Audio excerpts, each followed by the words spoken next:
আল্লাহ সাক্ষী, আমি কখনো ভাবিনি আপন মানুষই একদিন এমন আঘাত দেবে।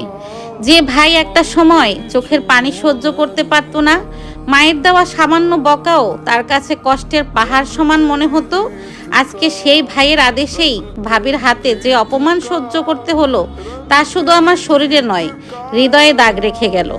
কিন্তু আমি জানি আল্লাহ সুবহানাহু ওয়া তাআলা সব দেখেন, সব জানেন। আমি কারো বদলা চাই না, শুধু চাই যেদিন বিচার হবে সেদিন আল্লাহ ন্যায় বিচার করুন। আজ আমি চুপ আছি কারণ আমার রব আমাকে দেখছেন।